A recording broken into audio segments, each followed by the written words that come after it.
Assalamualaikum warahmatullahi wabarakatuh. Tuan Abdul Karim. Saya Salim bin Talib dari Johor, Malaysia. Saya ada dua soalan. Pertama, bagaimana mahu diaplikasikan ke semua af'al, kalam dan sifat-sifat Allah di dalam kehidupan kita setiap detik, dan bagaimana posisi hayatullah pada diri kita. Soalan kedua, bagaimana sudut pandang kefahaman hakikat makrifat berkenaan satu peristiwa ketika Nabi SAW dengan para sahabat, maka datang seorang pemuda yang berpakaian kemas yang tidak menunjukkan kelihatan debu pada pakaiannya. Pemuda tersebut duduk bertemu lutut dengan Nabi SAW dan mengutarakan 3 persoalan, iaitu Islam, iman dan ihsan. Harap Tuan dapat memberi pencerahan untuk saya. Terima kasih. Wassalam. Alhamdulillahi Rabbil Alamin. Allahumma salli ala Sayyidina Muhammad wa ala ali Sayyidina Muhammad. Rabbi israh li sadri wa yassir li amri wahlul 'uqdatam min lisani yafqahu qawli. Amin.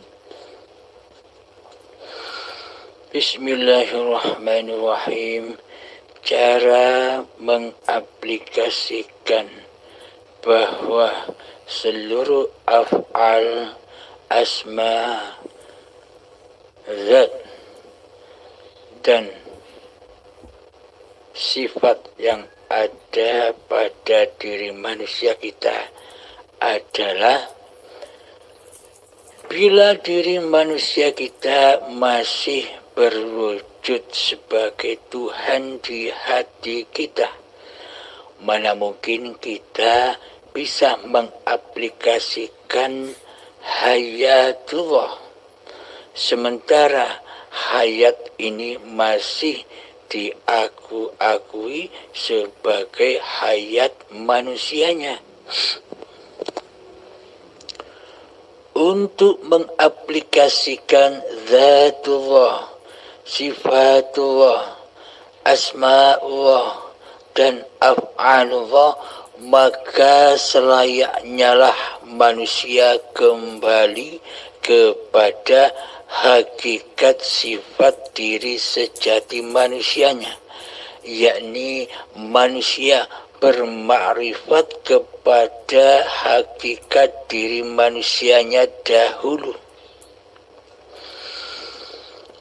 Apakah makrifatnya manusia?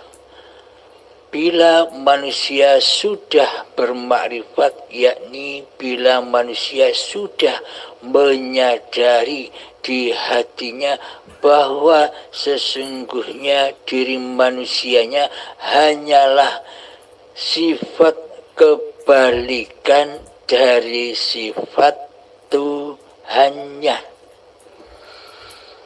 Bila Allahnya yang wujud, maka manusianya wajib gaib.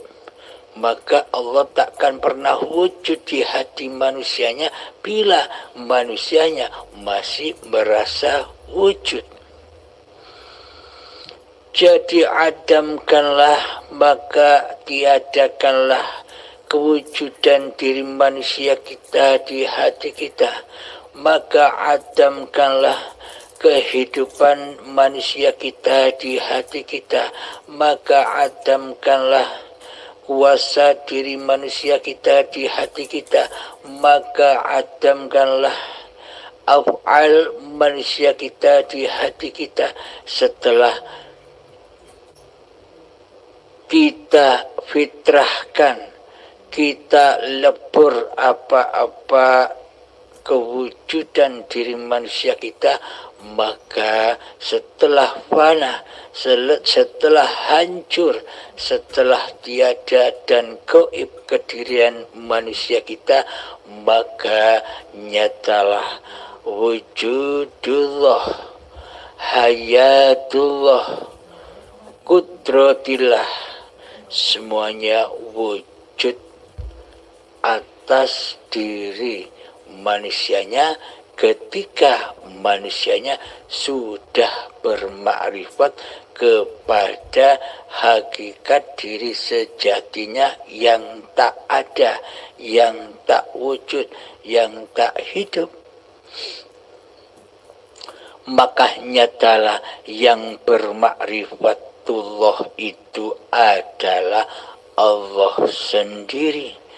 Tak ada satupun manusia yang bermakrifat kepada Allah, melainkan manusia hanya bermakrifat kepada ma'rifatun nas, makrifat menyadari hakikat diri sejatinya, yang mana hakikat diri sejati manusianya itu hanyalah kebalikan dari sifat-sifatnya Allah. Maka bukan dikatakan Islam baik di sisi Allah dan di sisi manusia bila manusia itu belum mengenal Allah, belum bertemu Allah. Bagaimanakah cara bertemu Allah? Bukan bertemu antara manusia dan Tuhannya, seperti yang kita angan-angankan dan yang seperti kita bayang-bayangkan selama ini. Maksudnya cara bertemu Allah itu adalah kita manusia wajib bertemu dengan sifat sejati diri manusia kita yang kebalikan dari sifatnya Allah, yakni pintu kematian. Jadi pintu masuk ke dalam ilahiyah, pintu masuk mengenal Allah, pintu masuk bertemu dengan Allah, pintu masuk mi'raj kepada Allah, pintu masuk ketajalian kepada Allah, pintu masuk di dalam kewusulan adalah ketika kewujudan dan kehidupan diri manusia kita sudah gaib, sudah tiada, sudah mati, sebagaimana kita selama ini menggaibkan Allah, mentiadakan Allah di hati kita selama ini. Seperti demikian. Jadi gaibnya manusia, tiadanya manusia, matinya manusia akan seperti sebagaimana selama ini kita menggaibkan Allah. Jadi dibalik, karena sesungguhnya sifat manusia itu adalah sifat kebalikan dari sifat Tuhannya.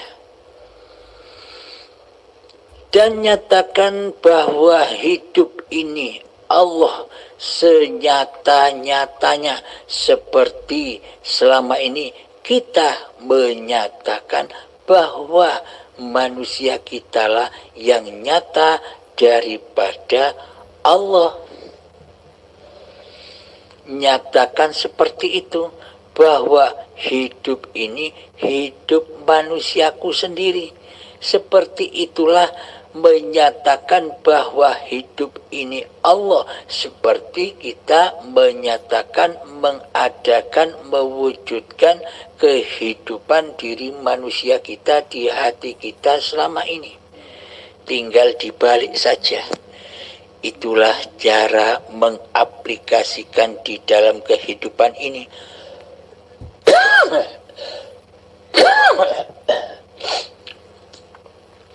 yang dulunya manusianya yang mampu menciptakan sholat, dahulu manusianya yang mampu menciptakan ibadah, seolah-olah sholat dan ibadah serta apapun yang diperbuat manusia itu seolah-olah ciptaan diri manusianya di hatinya.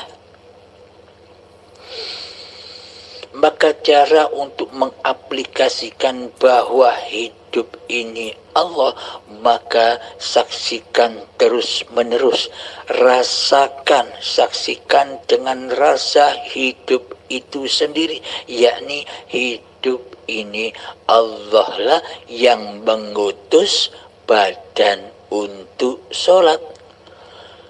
Allah lah, hiduplah yang mengutus badan untuk ibadah. Allah lah dan hiduplah yang mengutus, yang mengkehendaki, yang mengkerentakkan hati badan ini mau ngapain saja. Contoh, hidup mengutus badan untuk merokok, hidup mengutus badan untuk enjoy minum kopi. Nah, selama ini di dalam keadaan merokok dan enjoy meminum kopi, selama ini kan seolah-olah kita manusianya lah yang menciptakan keadaan itu. Seolah-olah itu perilaku manusianya, seolah-olah itu kehendak dan kuasanya manusianya di hati kita. Karena selama ini kitalah manusianya lah yang masih menjadi Allah, sedangkan Allah sebagai pencipta keadaan ngopi dan merokok itu kita tiadakan, kita gaibkan.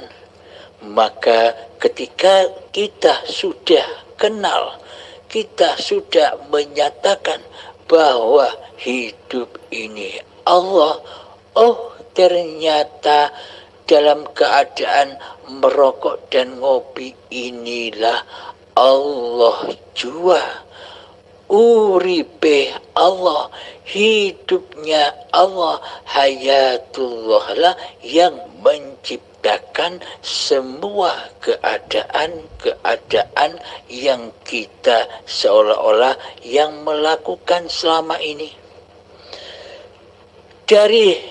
Sejak dari tanah sampai menjadi bayi hingga saat ini semuanya ya Allah sendiri yang mengkerentekan, yang mengutus cikal bakal badan dari tanah ini bergerak hingga menjadi bayi sampai setua ini. Hiduplah yang menggerak-gerakkan, hiduplah yang mengutus apa saja kerenteknya hati, kehendaknya hati. Bila hidup ini Allah, maka itulah yang dimaksud kehendak Allah, kuasa Allah. Inilah aplikasi dari la haula wa la quwata illa billahil aliyil azim. Jadi terputuslah kewujudan diri manusianya, jadi terputuslah kehidupan diri manusianya, jadi terputuslah kekuasaan diri manusianya, jadi terputuslah kehendak, daya upaya dan ikhtiar diri manusianya, jadi terputuslah ilmu dan amal manusianya, jadi terputuslah penglihatan dan pendengaran manusianya, dan jadi terputuslah kalam-kalam apa yang dikalamkan oleh manusianya. Karena semuanya di dalam la haula wa la quwata illa billahil aliyil azim. Jadi semua peristiwa apapun yang mengenai badan-badan kita dan badan-badan orang lain serta yang mengenai seluruh alam semesta sebagai ciptaan Allah ini tak lain dan tak bukan adalah diri zatnya sendiri. Hiduplah yang berkuasa atas segala sesuatu, baik di luar dirimu dan di dalam dirimu, sehingga di dalam badan-badan kita ini yang memproses, yang mengedarkan darah, yang memberikan nafas, yang menjadikan energi, vitamin, imun tubuh, menjadikan kotoran, semuanya kan Allah yang mengurus, bukan diri kita. Itulah nyatanya aplikasi bahwa hidup ini Allah. Kemudian pertanyaan yang kedua ketika Kanjeng Nabi kedatangan pemuda yang bebas bajunya dari debu. Ini namanya, maknanya kesucian. Bila tidak suci hatinya, maka tidak akan disebut Islam, tidak akan disebut iman, dan tidak akan disebut ihsan di sisi Allah. Maknanya suci, bersih itu hati sudah tidak dikuasai oleh nama manusianya lagi. Hayatullah, hati, nyawa, roh, jiwa sudah kembali bernama Allah. Suci bersih dari nama-nama manusianya. Inilah yang dimaksud Islam, iman, dan ihsan di sisi Allah. Maka dari itu, ketika sudah Islam hatinya, maka hatinya tak akan tersesat lagi dari selain Allah. Maka hatinya selalu klik, connect, tertuju kepada hidup inilah Allah yang memberlakukan badan-badan ciptaan Allah ini. Ketika hati sudah selalu selamat, berpasrah diri kepada Allah, selalu menyaksikan bahwa hidup ini Allah, inilah iman yang sesungguhnya. Inilah akidah tauhid, akidah-akidah yang dibawa oleh para nabi dan para rasul serta para aulia Allah. Jadi Islam imannya yang demikian. Jadi ketika iman dan Islamnya demikian, maka benarlah, ihsanlah manusianya, yakni insan kamil, manusia yang sempurna, bukan manusia yang memiliki sifat-sifatnya Allah, bukan manusia yang mengaku-ngakui bahwa selama ini sifat-sifatnya Allah sudah diaku-akui sebagai sifat dirinya lah yang disebut insan kamil, bukan. Yang dimaksud insan kamil, insan yang sempurna itu adalah ketika manusia sudah kembali ke alam keabadiannya, kefitrahannya, yakni alam Adam, anak cucu Adam, anak cucu ketiadaan, anak cucu gaib. Inilah kefitrahan diri manusianya. Akhirnya disebut Islam, iman, dan ihsan di sisi Tuhannya. Semoga pemaparan yang singkat ini bisa menjadikan saya atau Anda bahkan kita semua selalu kembali kepada Allah, selalu rojiunkan hati kepada nama Allah, bukan nama diri manusia kita. Semoga Allah selalu membimbing hati kita semua. Amin, amin, amin ya rabbal alamin. Akhiru kalam. Assalamualaikum warahmatullahi wabarakatuh.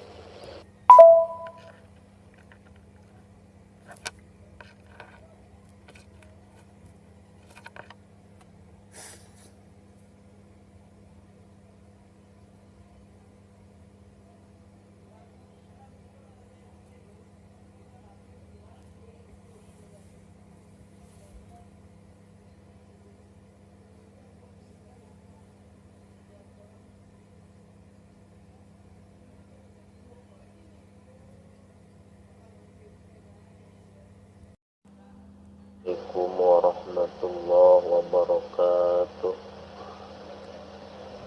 Mohon maaf, perkenalkan Syekh, nama saya Budi dari Cianjur, Jawa Barat. Alhamdulillah, saya setelah menyimak beberapa video-video YouTube Syekh, alhamdulillah ada pencerahan-pencerahan di dalam hati saya. Cuman kalau boleh saya bertanya, mohon maaf Syekh, saya ingin menanyakan tentang ismul laqab, julukan-julukan yang disebut dengan misalnya ada wali kutub, wali nujaba, wali urasa. Sebenarnya apa dan bagaimana kok ada julukan-julukan seperti itu? Sementara sekian dan mohon penjelasannya dan terima kasih banyak sebelumnya. Assalamualaikum warahmatullahi wabarakatuh. Yang kedua, mohon maaf dan mohon kepada Syekh supaya saya diizinkan, diterima dan diakui sebagai murid daripada Syekh Abdul Halim. Dan yang kedua, mohon izin untuk supaya saya bisa mengamalkan wejangan-wejangan pemahaman-pemahaman ilmu ma'rifatullah daripada Syekh.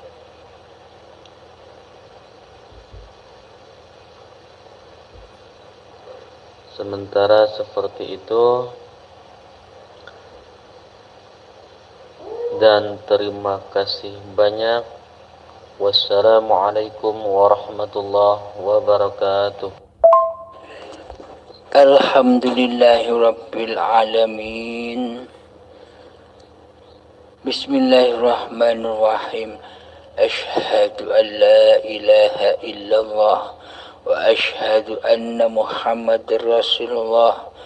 Allahumma salli ala Sayyidina Muhammad wa ala ali Sayyidina Muhammad.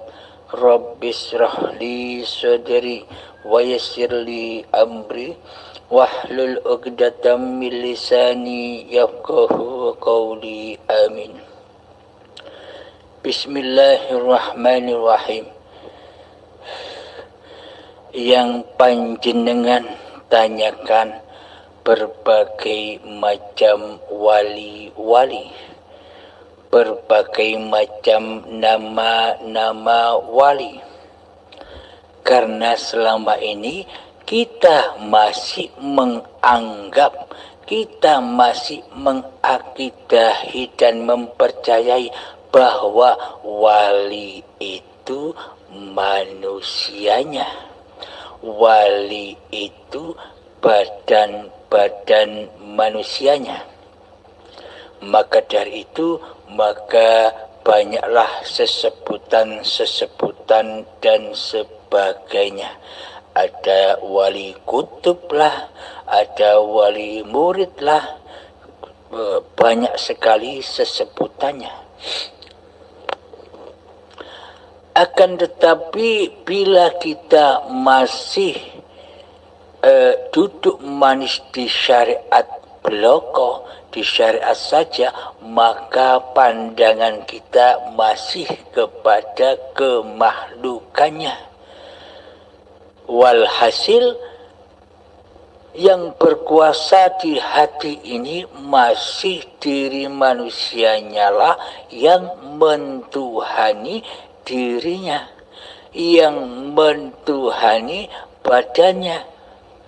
Karena yang masih disaksikan di dalam hatinya wujud diri kemanusiaannya, maka menyaksikan di luar pun juga wujud kemanusiaannya.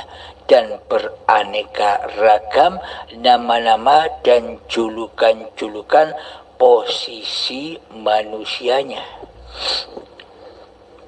Karena di hati kita belum bertuhan, maka yang disaksikan ya makhluk, ya nama-nama makhluk, ya posisi-posisi makhluk, ya makom-makom makhluk, dan sebagainya. Akan tetapi yang disebut wali itu sejatinya siapa? Sejatinya al-wali adalah Allah sendiri. Sesungguhnya wali itu adalah hidup yang menghidupi seluruh badan-badan manusia. Inilah al-wali. Bagi manusia yang sudah di hatinya menyatakan bahwa hidup ini Allah dan ditandai ketiadaan, keadaman, kegoiban diri manusianya yang berkuasa di hatinya, inilah yang disebut wali, yakni waliullah. Ya Allah sendiri, bukan manusianya yang wali, bukan badan-badannya yang wali. Hidup inilah al-wali, al-wali. Jadi yang sudah merajai dan mentuhani hati ini sudah Allah, sudah hayatullah, dialah sang wali. Jadi yang tahu wali, ya wali itu sendiri. Maksudnya yang tahu Allah, ya Allah sendiri. Araftu Rabbi bi Rabbi. Aku mengenal Tuhanku dengan Tuhanku, bukan dengan diri manusiaku. Jika diri manusiaku masih ada, jika diri manusiaku masih wujud, jika diri manusiaku masih hidup, jika diri manusiaku masih berkuasa di hati ini, apakah mungkin aku mengenal Tuhanku? Sementara Tuhanku Allah selama ini aku tiadakan kewujudannya di hatiku. aku tiadakan kehidupannya di hatiku, aku tiadakan kekuasaannya di hatiku, yang ada di hatiku hanyalah diriku sendiri. Maka yang menjadi wali selama ini adalah hawa nafsu kita sendiri. Selama ini kita tidak berwalikan kepada Allah, kita tidak bertuhankan kepada Allah, akan tetapi selama ini kita lebih cinta berwalikan kepada diri manusia kita sendiri di hati kita, lebih cinta, lebih sayang berwalikan pada diri sendiri daripada berwalikan kepada Allah, yakni hati masih merasa bahwa hidup dan badan ini milik manusianya. Inilah yang disebut wali murid. Alhamdulillahirabbil alamin. Jadi al-wali itulah yang menggelar kehidupan ini, yang menggelar makhluk-makhluk yang diciptakannya. Inilah yang disebut al-wali. Yang jadi wali ya Allah sendiri, bukan badan-badan manusianya lah yang wali, akan tetapi hidup yang menghidupi manusianya yang wali. Alhamdulillahirabbil alamin. Semoga saya dan semoga kita semua selalu mendapatkan keridhaan Allah, sehingga kita bisa menyadari dengan sesadar-sadarnya diri hakikat sifat sejati diri manusia kita yang tak wujud, yang tak ada, yang tak hidup dan yang mati di hati ini. Maka setelah nyata kefitrahan keadaman diri manusia kita, maka yang ada hanya al-wali, ya Allah sendiri yang mewaleni manusianya. Jadi manusianya sudah bebas dari berwalikan kepada hawa nafsunya sendiri.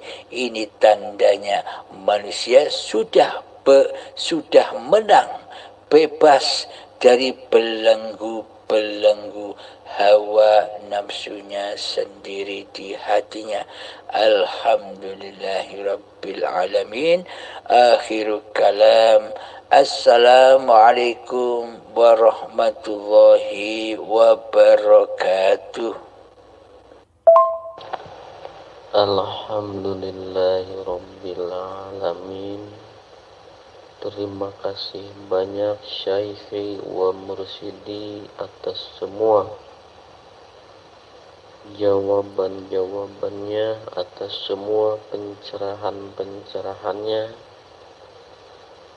dan mohon doanya supaya saya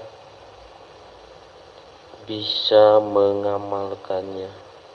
Sekali lagi terima kasih banyak dan mohon maaf yang sebesar-besarnya. Wassalamualaikum warahmatullahi wabarakatuh.